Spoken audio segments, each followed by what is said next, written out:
नमस्कार, 99 न्यूज के इस बुलेटिन में आपका स्वागत है। मैं हूं आपके साथ सोमनाथ तिवारी। बढ़ते हैं आज की खबरों की ओर। धनबाद बोकारो सीमा पर स्थित बागमारा का माटीगढ़ा डैम, जो कभी सैलानियों के लिए आकर्षण का केंद्र हुआ करता था, अब यह अपनी ही किस्मत पर आंसू बहा रहा है। नव वर्ष के स्वागत पर यहां पिकनिक के उद्देश्य से बड़ी संख्या में लोग पहुंचते थे, पर इन दिनों कुव्यवस्था के कारण लोगों का यहां आना काफ़ी कम हो गया है। इस डैम पर बना पैदल पुल जर्जर हो चुका है। इसके दोनों किनारे कई जगह से टूट चुके हैं, जो एक बड़ी दुर्घटना को आमंत्रण दे रहा है। इसके अलावा कई ऐसे कार्य हैं जिसे वर्षों से अधूरा छोड़ दिया गया है। यही कारण है कि लोग अब यहाँ कम ही आते हैं। स्थानीय लोगों का कहना है कि सरकार इसे पर्यटन स्थल की श्रेणी में लाकर इसका जीर्णोद्धार करे तो कई लोगों को रोजगार मिलने के साथ ही राज्य कोष में भी बढ़ोतरी होगी।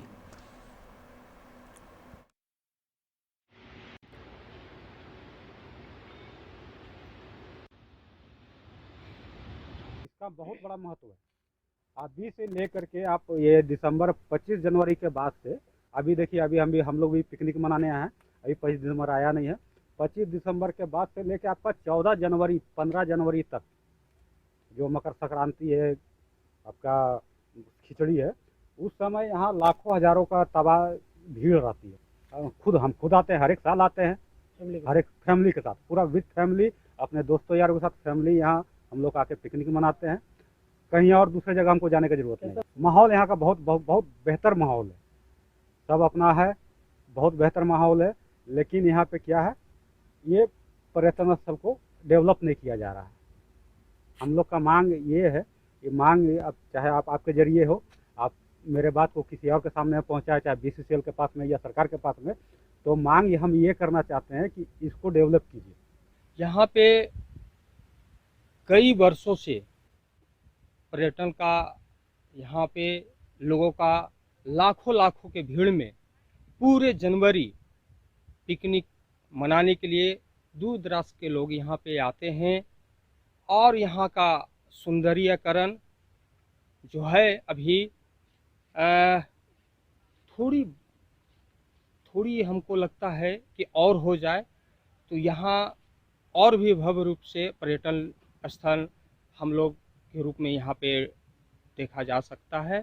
ये है, ये बगल में देखें आप, जो हम लोग का आने जाने का रास्ता जो ब्रिज बना हुआ है वो काफ़ी ही जर्जर की स्थिति में है।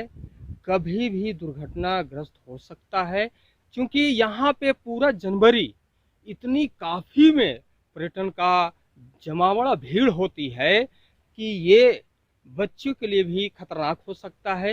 क्योंकि आप देखेंगे पुल के बगल में जो रेलिंग है वो पूरे का पूरा टूटा भी है और जर्जर भी है। कभी भी अगर जोर से दो लोग टकरा जाते हैं तो सीधा वो डैम की ओर या पत्थर की ओर गिरेंगे। तो रानीगंज के गिरजापाड़ा इलाके में स्थित AG चर्च स्कूल प्रांगण में क्रिसमस को लेकर एक कार्यक्रम का आयोजन किया गया। इस मौके पर रानीगंज के विधायक तापस बनर्जी, अमरनाथ चटर्जी सहित कई गणमान्य लोग मौजूद रहे। तापस बनर्जी ने सभी को क्रिसमस और आने वाले नए साल की बधाई दी। उन्होंने कहा कि बंगाल की संस्कृति सर्वधर्म समभाव की है। प्रभु यीशु ने दुनिया को प्यार और सद्भाव का संदेश दिया। इसके लिए उन्होंने अपनी जिंदगी तक को कुर्बान कर दी। आसनसोल नगर निगम के प्रशासनिक बोर्ड के चेयरमैन अमरनाथ चटर्जी ने भी सभी को क्रिसमस और नए साल की बधाई देते हुए सभी से प्रभु यीशु के आदर्शों पर चलने की अपील की। इस आयोजन में स्कूली बच्चों ने कई रंगारंग कार्यक्रम प्रस्तुत किए।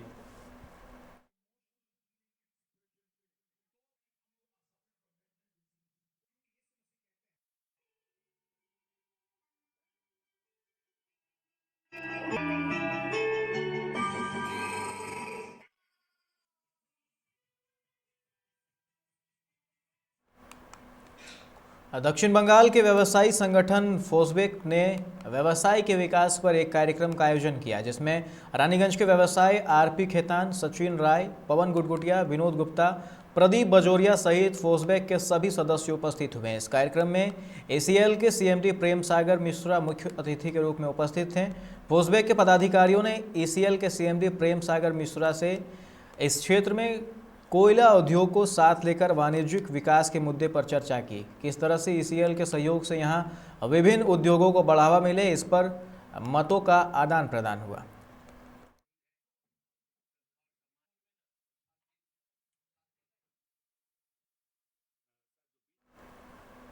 मुंगेर के धरहरा में बेखौफ नक्सलियों ने एक नव निर्वाचित मुखिया की गला रेतकर हत्या कर दी। वहीं नक्सल प्रभावित क्षेत्र होने के कारण पुलिस घंटों बाद भी घटनास्थल पर नहीं पहुंची। हालांकि मुखिया की हत्या नक्सलियों द्वारा की गई है या बदमाशों ने घटना को अंजाम दिया है, इसकी पुष्टि अब तक पुलिस ने नहीं की है। भागलपुर के कोसी, सीमांचल और पूर्वी बिहार के जिलों में खाद की किल्लत हंगामा का दौर आज भी जारी रहा। इसको लेकर सुपौल, अररिया और लखीसराय जिले में किसानों ने खाद को लेकर सड़क जाम कर हंगामा किया। इस दौरान किसानों ने हृदयनगर के गमराही के पास SH-91 को जाम किया और प्रशासन सरकार के खिलाफ नारेबाजी की। कटिहार के बलरामपुर कुरुमहाट मोड़ के पास सड़क पर बदमाशों ने कार में सवार भाजपा नेता संजीव मिश्रा को गोली मार दी। 3 बाइक सवार बदमाशों ने भाजपा नेता के पेट में एक गोली मारी। घटना के बाद कार चालक ने उनको तेलता प्राथमिक स्वास्थ्य केंद्र पहुंचाया, जहां से चिकित्सक ने प्राथमिक उपचार के बाद रेफर कर दिया। वहीं पुलिस को सूचना मिलते ही जख्मी बीजेपी नेता को पूर्णिया निजी अस्पताल में भर्ती कराया गया और जांच में जुट गई। 24 घंटे में 13 संक्रमितों ने कोरोना को मात दी है, लेकिन 9 नए मामलों से एक्टिव केस की संख्या खासा कम नहीं हुई है। राज्य में अभी भी 82 एक्टिव मामले हैं। इसमें कई विदेश से आए लोग भी शामिल हैं, जिनके वायरस के वेरिएंट की जांच नहीं हो पाई है। भोजपुर के मनीछपरा गांव में एक युवक ने अपनी पत्नी की गोली मारकर हत्या कर दी। इसके बाद खुद को भी गोली मारकर सुसाइड कर लिया। लोगों ने इसकी सूचना पुलिस को दी। सूचना मिलते ही बड़हरा पुलिस टीम मौके के साथ पहुंची और पुलिस ने 2 शवों को कब्जे में कर पूरे मामले की जांच में जुट गई। कोरोना के नए वेरिएंट ओमिक्रॉन का साया फेस्टिवल और न्यू ईयर सेलिब्रेशन पर मंडरा रहा है। कई राज्यों में ओमिक्रॉन से संक्रमित मरीज सामने आने के बाद झारखंड सरकार ने सभी जिलों के लिए गाइडलाइंस जारी कर दी हैं। रांची जिले में भी संक्रमण का प्रसार रोकने के लिए सार्वजनिक कार्यक्रमों, बाजार, होटल, बार में सख्ती बढ़ाने की तैयारी हो रही है। राज्य में 23 दिनों में कोरोना के एक्टिव केस की संख्या बढ़कर 2.5 गुना हो गई है। झारखंड में 1 दिसंबर को कोरोना के 94 एक्टिव केस थे, जो 23 दिसंबर को बढ़कर 250 हो गए। राज्य में पिछले 2 दिनों में करीब 100 नए संक्रमित मिले हैं। रांची और कोडरमा में सबसे ज़्यादा केस मिले। डाल्टनगंज में कोयल पुल पर आज ट्रक और ऑटो में भिड़ंत हो गई। इससे घटनास्थल पर ही ऑटो ड्राइवर मुफीद अंसारी की मौत हो गई। इसके साथ ही ऑटो में सवार 2 विद्यार्थी घायल हो गए, जिन्हें अस्पताल में भर्ती कराया गया है। बताया जा रहा है कि ये विद्यार्थी कोचिंग के लिए जा रहे थे, तभी ये हादसा हो गया। वहीं ट्रक ड्राइवर मौके से फरार हो गया। घटना की सूचना मिलते ही मृतक के परिजन मौके पर पहुंचकर पुल को घंटों जाम कर दिया। झारखंड हाईकोर्ट के जस्टिस दीपक रोशन की अदालत ने 7वीं से 10वीं JPSC संयुक्त सिविल सेवा प्रारंभिक परीक्षा में कम मार्क्स को लेकर दायर याचिकाओं पर सुनवाई की। अदालत ने प्रार्थियों और झारखंड लोक सेवा आयोग का पक्ष सुनने के बाद किसी प्रकार की अंतरिम राहत नहीं दी। हालांकि JPSC को 4 जनवरी तक शपथ पत्र के माध्यम से जवाब दायर करने का निर्देश दिया। मामले की अगली सुनवाई के लिए अदालत ने 6 जनवरी 2022 की तिथि निर्धारित की है। झारखंड कर्मचारी चयन आयोग ने झारखंड सामान्य स्नातक योग्यताधारी संयुक्त प्रतियोगिता परीक्षा 2021 का विज्ञापन निकाल दिया है। इसमें 956 पदों पर भर्ती होगी। नियुक्ति प्रक्रिया में वही शामिल हो सकेंगे जो झारखंड से मैट्रिक 10वीं और इंटरमीडिएट 12वीं किए हों। इसमें आरक्षण नीति से लाभान्वित होने वाले अभ्यर्थियों को छूट दी जाएगी। इसके लिए 15 जनवरी 2022 से ऑनलाइन आवेदन आएंगे। अभ्यर्थी 14 फरवरी तक आवेदन जमा कर सकेंगे। देश में एक बार फिर से कोरोना वायरस के नए वेरिएंट ओमिक्रॉन के बढ़ते संक्रमण के चलते उत्तर प्रदेश सरकार ने भी सतर्कता शुरू कर दी है। सीएम योगी आदित्यनाथ के निर्देश पर प्रदेश में 25 दिसंबर यानी कल रात से कोरोना रात्रिकालीन कर्फ्यू लगाने का निर्णय किया गया है। मध्य प्रदेश के बाद उत्तर प्रदेश में भी रात्रिकालीन कोरोना कर्फ्यू प्रभावी किया गया है। उत्तर प्रदेश शासन ने मुख्यमंत्री योगी आदित्यनाथ के निर्देश पर शनिवार से उत्तर प्रदेश में रात्रिकालीन कोरोना कर्फ्यू लगाने का निर्णय लिया है।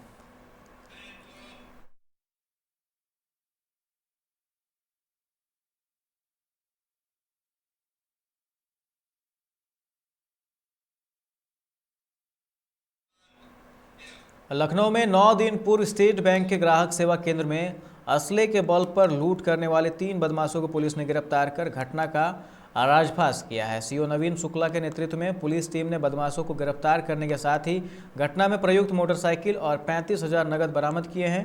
पहाड़पुर चौराहे पर स्थित स्टेट बैंक के ग्राहक सेवा केंद्र पर असलों से लेस नकाबपोश बदमाशों ने 15 दिसंबर को दिनदहाड़े 70,000 रुपये के लूट लिए थे। SP ग्रामीण हृदय कुमार ने बताया कि घटना के बाद एसएसपी डॉक्टर हृदय कुमार और सीओ नवीन शुक्ला के नेतृत्व में पुलिस टीमें गठित की गई थी। जिस रास्ते से बदमाश मोटरसाइकिल से भागे थे, उन रास्तों पर लगे सीसीटीवी फुटेज से पुलिस को बदमाशों का पता लगाने में सफलता मिली। यूरोप में तबाही मचाने वाले ओमिक्रॉन भारत में दस्तक दे चुका है। पहली लहर अप्रैल 2020 और दूसरी मार्च 2021 में आई थी, जबकि कड़ी सर्दी के मौसम में कोई लहर नहीं आई। वैज्ञानिकों का कहना है कि अगर जनवरी-फरवरी में संक्रमण फैला तो निमोनिया खतरनाक रूप लेगा। आईसीयू बेडों की संख्या कम पड़ सकती है। ऐसे में मास्क पहनने और शारीरिक दूरी बना कर रखें। कोविड वैक्सीन के दोनों डोज लगवाएं और कोई बचाव नहीं है। मेडिकल कॉलेज के मेडिसिन विभाग के प्रोफेसर डॉक्टर अरविंद का कहना है कि कोरोना वायरस नाक, गला और फेफड़ों में संक्रमित होता है।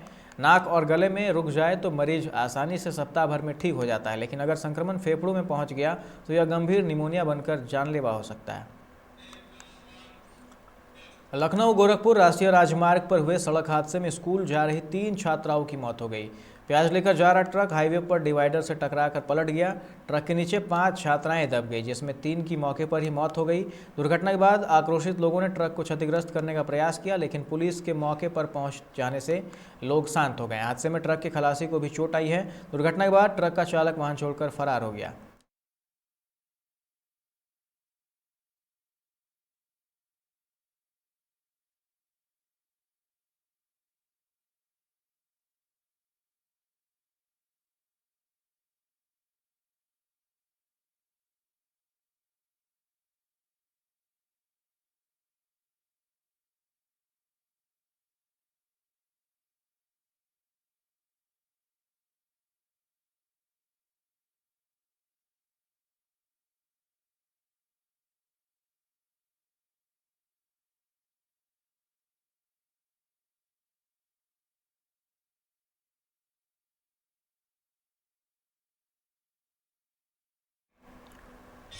इस बुलेटिन में फिलहाल इतना ही। तमाम खबरों के लिए आप देखते रहे 99 न्यूज़। नमस्कार।